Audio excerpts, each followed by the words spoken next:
Cyber expert Shri पुखराज और श्री दयाल सिंह, और कार्यक्रम का संचालन कर रही हैं रेखा भाटिया और इसका संपादन किया है राजेश लामरोड ने।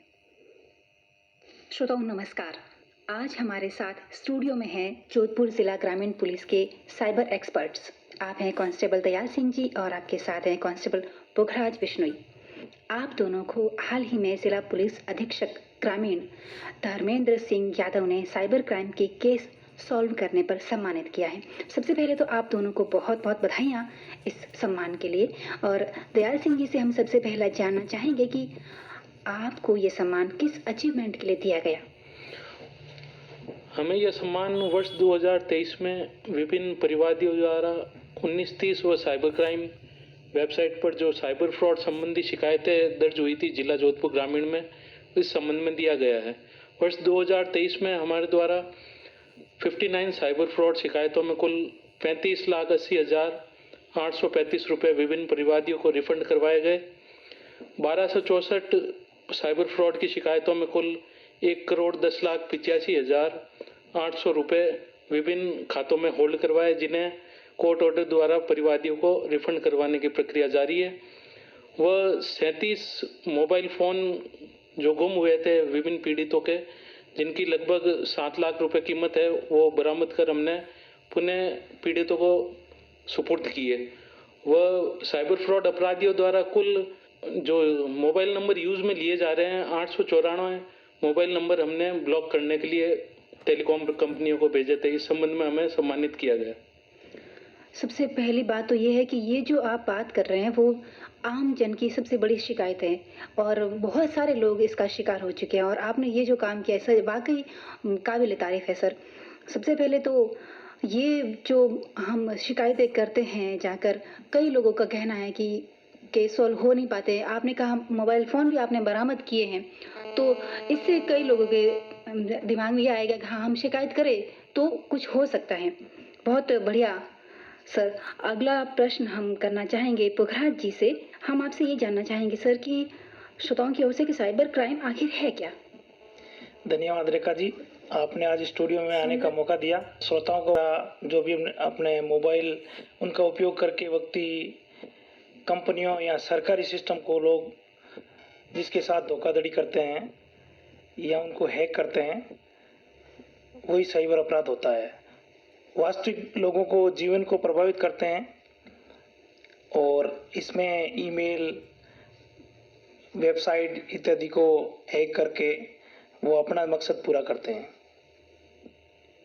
जी सर, अपराधी अपना अपराध करने का रास्ता कहीं से भी ढूंढ ही लेता है और उसी रास्ते पर चलकर आप उन तक पहुंचते हैं और अपनी गिरफ्त में लेकर आम जन को इस असुविधा से, इस अपराध से बचाने की कोशिश करते हैं और आपकी कोशिशें कामयाब होती हैं और इन्हीं कामयाबियों का नतीजा है कि आपको ये अचीवमेंट मिला है, ये सम्मान दिया गया है।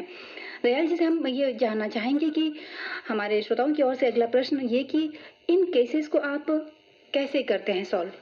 हमें शिकायत प्राप्त होने पर हम सबसे पहले पीड़ित व्यक्ति से वार्ता करके पूछते हैं उसके साथ साइबर फ्रॉड किस तरीके से हुआ है। उसके बाद हम संबंधित बैंक के अधिकारियों से वार्ता कर व ईमेल भेजकर उनसे संबंधित फ्रॉड खातों की डिटेल्स मंगवाते हैं जिसमें फ्रॉड राशि ट्रांसफ़र की गई है। उसके बाद बैंक अधिकारियों को हम साइबर पोर्टल पर जो हमें शिकायत प्राप्त हुई है उसे अपडेट करने के लिए कहते हैं कि किस खाते में वो आगे फ्रॉडर द्वारा पैसे ट्रांसफ़र किए गए हैं, उस खाते की जानकारी हमें अपडेट कीजिए। फिर हम फ्रॉडर के खाते को डेबिट फ्रीज करवाते हैं संबंधित बैंक के अधिकारियों को, नोडल अधिकारियों को ईमेल भेज के। अगर उन खातों में कोई राशि बची भी होती है तो हम संबंधित थाने से 102 CRPC की कार्रवाई करवाकर जरिए कोर्ट ऑर्डर पीड़ित के खाते में वापस राशि को रिफंड करवा देते हैं। बहुत बढ़िया और बहुत अच्छी बात। सर एक बार फिर से बताइए, 102 रिफंड ये क्या कुछ है? 102 CRPC की कार्रवाई होती है, वो संबंधित थाने में एक जांच अधिकारी नियुक्त करके उस फ्रॉड की डिटेल्स वगैरह लेके कोर्ट में अप्लाई करते हैं कि ये पीड़ित है और इसके खाते में ये राशि ट्रांसफ़र कर दी जाए उस फ्रॉडर के खाते से।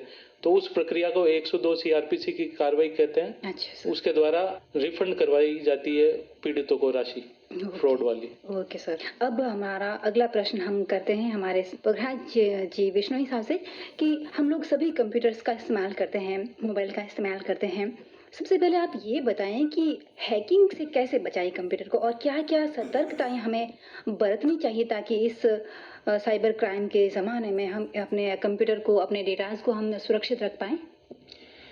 रेखा जी, कंप्यूटर हैकिंग में अपन को जो भी कंप्यूटर या जो एप्लीकेशन या सॉफ्टवेयर जो है जो अपन डाउनलोड करते हैं उसके साथ में एंटीवायरस हमेशा डाउनलोड करना चाहिए। एंटीवायरस, हाँ, जी, ऑपरेटिंग सिस्टम है उसका, एप्लीकेशन है जो भी है उसको हमेशा अपडेट करके रखना चाहिए। जी, कोई भी महत्वपूर्ण फाइल या डाटा होता है उसको नियमित बैकअप करके सुनिश्चित करना चाहिए। Okay sir. और किसी भी कंप्यूटर को उपयोग में लेते हैं तो उसमें कंप्यूटर या मोबाइल उसकी स्क्रीन को हमेशा जब भी अपन काम छोड़ते हैं उसको लॉक करके रखना चाहिए। और कंप्यूटर में हमेशा फायरवॉल होता है, जो भी होता है एंटीवायरस के लिए, उसको हमेशा ऑन करके रखना चाहिए। कंप्यूटर में ओरिजिनल सॉफ्टवेयर ही प्रयोग में लेना चाहिए हमें, और कोई भी एप्लीकेशन होती है जो ओरिजिनल होती है उसको उपयोग में लेना चाहिए। अच्छा, कंप्यूटर में ओरिजिनल सॉफ्टवेयर का ही इस्तेमाल करें। श्रोताओं गौर से सुने इस बात को कि आप अगर कंप्यूटर का इस्तेमाल करते हैं और आप चाहते हैं कि वो हैकिंग से बचे, तो आप कोशिश ये करें कि आप जो भी सॉफ्टवेयर इस्तेमाल कर रहे हैं वो ओरिजिनल है या नहीं है, इसका ध्यान रखें।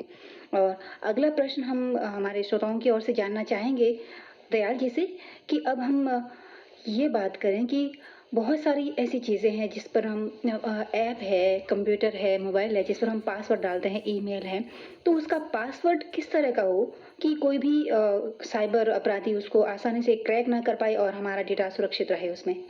रेखा जी, हमें आजकल हम सभी अलग अलग अकाउंट्स का यूज़ करते हैं, ईमेल, सोशल मीडिया वगैरह, जिनके लिए हम पासवर्ड बनाते हैं। तो हमें सभी अपने अलग अलग अकाउंट्स के लिए हमेशा अलग अलग पासवर्ड का इस्तेमाल करना चाहिए। ये नहीं होना चाहिए कि सभी खातों में हम एक ही पासवर्ड यूज़ कर रहे हैं, तो एक पासवर्ड अगर किसी को पता चल गया तो वो सभी हमारे अकाउंट्स को हैक कर सकता है। तो इसलिए हमेशा पासवर्ड बनाते समय हमें ध्यान रखना चाहिए मिनिमम 8 कैरेक्टर्स का पासवर्ड हो और मल्टी कैरेक्टर पासवर्ड हो, जिसमें upper case, lower case, special characters, number आदि का मिश्रण बनाकर हमें पासवर्ड सेट करना चाहिए।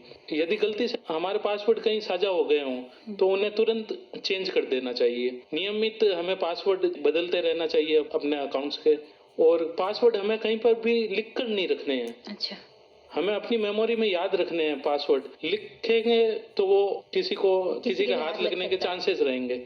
और पासवर्ड में साधारण पासवर्ड कभी भी नहीं बनाने, जैसे डेट ऑफ बर्थ डाल दी या अपना नाम लिख दिया ये पासवर्ड है, या मोबाइल नंबर लिख के पासवर्ड बना दिए, ऐसे पासवर्ड कभी यूज नहीं करने चाहिए हमें। और अनुसंधान योग्य पासवर्ड नहीं